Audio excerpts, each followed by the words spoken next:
parang yung person mo, he or she is keeping their eyes on you. Parang para dun sa person mo, ikaw lang yung gusto niya, and ikaw yung parang ikaw yung, para sa kanya, reward ka sa kanya, okay? Parang ikaw yung premyo niya, ganyan. Kaya itong person mo, mahal na mahal ka nitong person mo. Nakikita natin na malinis yung kanyang intention sa'yo. Although, parang nakikita ko na parang napapalingon din itong person mo dun sa third party, siguro dahil sa masyadong malandi.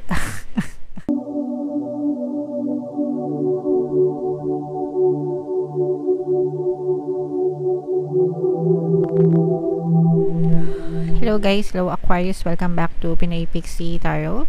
Ang pamagat ng ating episode for tonight is feelings reading, anong nararamdaman niya sa'yo. So, titingnan natin yung nararamdaman sa'yo ng inyong partner o specific person. General reading lang guys, pwedeng mag-resonate, pwedeng hindi. Combination ng positive and negative energy. Pwedeng ma-pick up yung energy nyo, pwedeng ma-pick up yung energy ng person nyo. Roles can be reversed mga kapiksi. If hindi kayo naka-resonate dito, try yung panoorin yung video dun sa zodiac sign ng person nyo, baka nandun yung energy nyo guys. So sa deck na to, titingnan natin yung energy sa sitwasyon nyo. Wow, love, yeah. Punong-puno ng pagmamahal. Tingnan pa natin kung tuloy-tuloy itong energy na to. Self-indulgence, alright? And meron din tayong the snake. Okay, so for some of you guys, nakikita natin na may nandun yung pagmamahal guys, with your partner or specific person, and maganda din yung tingin nyo sa sarili nyo, maganda yung self-concept nyo, maganda yung, kumbaga, maganda yung hindi kayo insecure, hindi kayo paranoid sa relationship mga kapiksi, and you are also getting the love from your person, the love that you deserve mga kapiksi. Kung paano mo tinatrato yung sarili mo, ganun din yung pagtrato sa'yo ng person mo. Pero for some of you, merong tukso. Merong tukso, no? Pwedeng merong nanunokso dun sa person mo, nagkakagusto sa person mo mga kapiksi, third party na umaaligid-aligid ganyan dun sa iyong partner o specific person. I'm sensing na ito, parang naiinggit siya because parang feeling ko itong person na to, itong third party na to, parang nakikita niya kung paano ka tratuhin ng person mo, okay?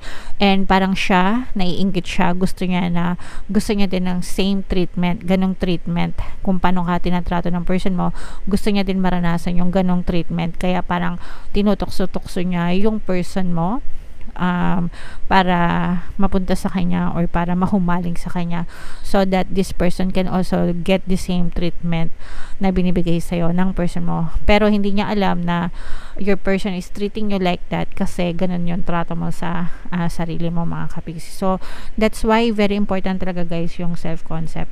Dapat maganda talaga yung tingin nyo sa sarili nyo. You value yourself, you love yourself, kasi kung paano mo minamahal yung sarili mo, ganun ka din mamahalin ng iyong partner o specific person. Alright?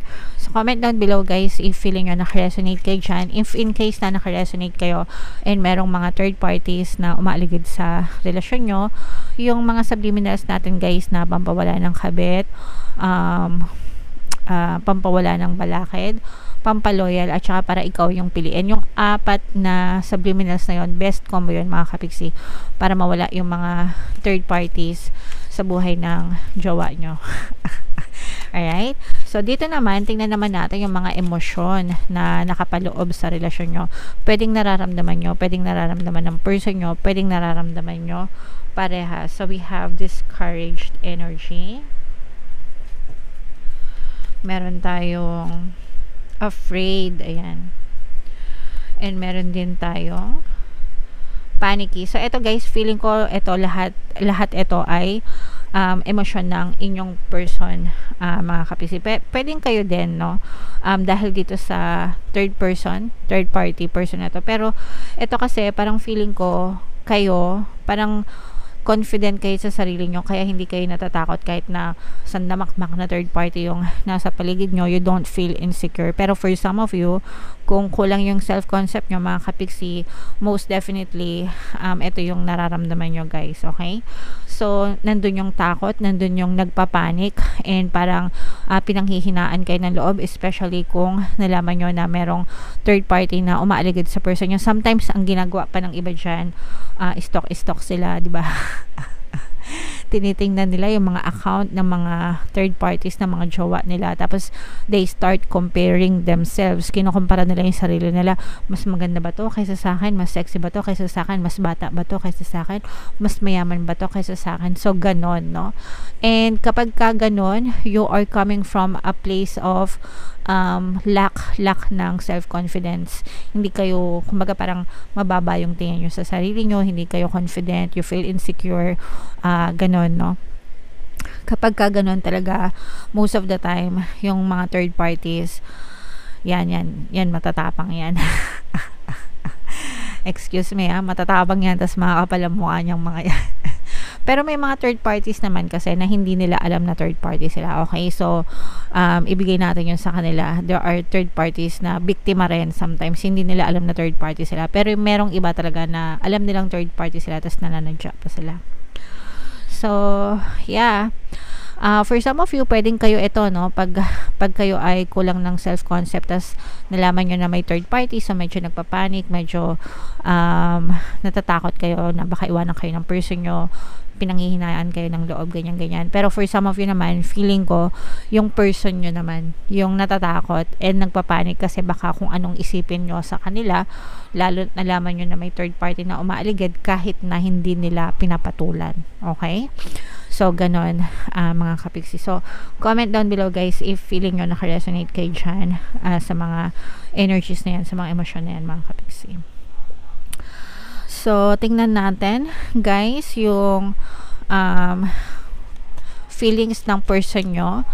Shuffle ko tong deck, guys. Habang sinashuffle ko to, panoorin nyo muna yung video natin regarding sa ating paano mag-manifest ng abundance video course. Kapiksi, sawa ka na ba sa mga struggles at hirap sa buhay mo? Masipag ka ba at masikap sa buhay ngunit hindi ka pa rin umaasenso? Ilang beses ka na bang nag-attempt magnegosyo at mag-invest pero palagi ka pa rin nalulugi? Sa pagkakataon na ito ay maaaring may subconscious beliefs ka na nagiging balakid sa iyong pag-unlad at pagyaman. Introducing, paano mag-manifest ng abundance video course. Dito ay matututunan mong ma-overcome ang mga balakid mo para tuluyan ka ng umunlad, umasenso, sumagana, maging matagumpay, successful at maswerte sa iyong kabuhayan, pera, trabaho, negosyo, salapi at kaperahan ng bonggang-bongga. Dali, mag-send na ng email sa pinoypixitaro@gmail.com at simulan na ang iyong pagyaman ngayon. Alright, so sabay-sabay tayo magpayaman ngayon 2024, mga kapiksi. Mag-avail na kayo ng course, guys, kasi sobrang ganda talaga niyan. And good news, mga kapiksi, dahil ngayong 2020, ngayong February, magbibigay ako, guys, ng 200%, 200 pesos, no? 200 pesos na discount sa lahat na mag-avail ng course, guys, until February 29. Kaya mag-avail na kayo, mga kapiksi. Meron din tayong email coaching, manifest your desires using the law of attraction. If meron kayo mga specific na gusto nyong i-manifest, mga kapiksi, pwedeng love and relationship, pwedeng money or career, guys, pwede kayo magpabook ng email coaching session with me. Mag-send lang kayo, guys, ng email sa pinoypixitaro@gmail.com. So, Aquarius, guys, kayo ay represent ng King of Swords. Ito yung feelings sa energy natin, mga kapiksi. Meron tayong fire sign energy dito, guys. Aries, Leo, Sagittarius. For some of you, maaring fire element yung iyong person, mga kapiksi. Yung yung snake energy, third party na energy, mga kapiksi. This is somebody na kasamahan niya sa trabaho. Pwedeng kasamahan niya sa trabaho or kasamahan niya na kumikita ng pera kung sila ay may negosyo or kung ano man yung basta parang pareha sila ng workplace nito, or pwedeng same din sila ng circle of friends, ganyan, parang meron silang common friends, ganyan. Pero magkakilala, parang kakilala nitong, magkakilala sila, syempre. Para magkakilala sila ng iyong partner o specific person, guys. Pero nakikita natin dito na yung person mo kasi, ano lang siya, parang easy going, madaling makasama, magaling makisama, and kaya parang nami-misinterpret nitong third person yung person mo. Kasi feeling niya may gusto din sa kanya yung person mo, okay? Pero itong person mo, parang yung person mo, he or she is keeping their eyes on you. Parang para dun sa person mo, ikaw lang yung gusto niya, and ikaw yung parang para sa kanya, reward ka sa kanya, okay? Parang ikaw yung premyo niya, ganyan. Kaya itong person mo, mahal na mahal ka nitong person mo. Nakikita natin na malinis yung kanyang intention sa'yo. Although, parang nakikita ko na parang napapalingon din itong person mo dun sa third party, siguro dahil sa masyadong malandi. Malandi, pwedeng sabihin natin masyadong malandi, no?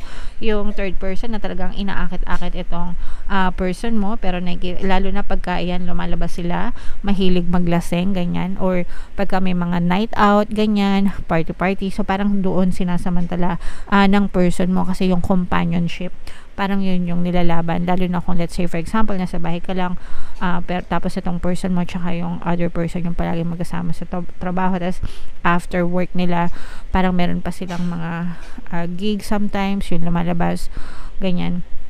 So doon parang sinasamantala nitong other person yung kahinaan ng person nyo, mga kapiksi, okay? Pero nakikita, sabi ko nga sa inyo guys, sobrang confident kayo, hindi kayo nai-insecure, so maganda yon mga kapiksi. I-develop nyo talaga yung inyong self-concept, para kahit nasa damakmak na babae pa or lalaki pa, or third parties yung nakapila sa jowa mo, hindi ka masyushock, kasi alam mo na ikaw at ikaw pa rin yung pipiliin ng person mo. Very important guys, pakinggan nyo yung ating yung ating self-love subliminal, kasi yung self-love subliminal natin, sandamakmak ng self-concept affirmations talaga yung nilagay ko dyan para you feel good, and you feel good about yourself. Talagang confident ka na ilalagay mo yung sarili mo sa pedestal para walang makaagaw sa'yo sa jowa mo, okay? For some of you guys, parang nakikita natin, kasi nakikita dito, solid ito na ikaw yung pinipili ng person mo, okay? Pero parang natetempt siya. Hindi ko sinasabing natempt na siya mga kapiksi, pero parang natetempt siya dun sa third party, kasi di ba sabi nga nila, yung palay na yung lumalapit sa manok, parang gano'n, no? So parang natetempt yung person mo, pero nandun pa yung pagpipigil, because ginagalang ka ng person mo, and alam niya yung consequences kapag gumawa siya ng hindi maganda. Alright? So guys, samahan ng pagdadasal mga kapiksi, no? And again, sabi ko nga, i-develop nyo yung self-concept nyo, magdasal kayo, and alam nyo yun, pwede kayo makinig ng mga subliminals natin, no? Sa mga nakaka-resonate, yung 4 na subliminals, pampawala ng third party, pampawala ng balakid, para ikaw ang piliin, pampaloyal, yan talaga, pag pinakinggan nyo, magdi-disappear yung mga snake, ayan mga ahas sa paligid ng jowa nyo mga kapiksi. Alright? Okay, so yeah. Comment down below, Aquarius, if naka-resonate kayo. Guys, ito yung ating mga relationship subliminals. Lagay natin dito. Pakinggan nyo, no? Para maging maayos yung relationship nyo. And ito naman yung ating success stories ng paano mag-manifest ng abundance video course. Click here to subscribe, guys, and click here to join our membership program. Thank you for liking, sharing, and subscribing. See you again next time. I love you all, guys. Have a nice day. Bye-bye.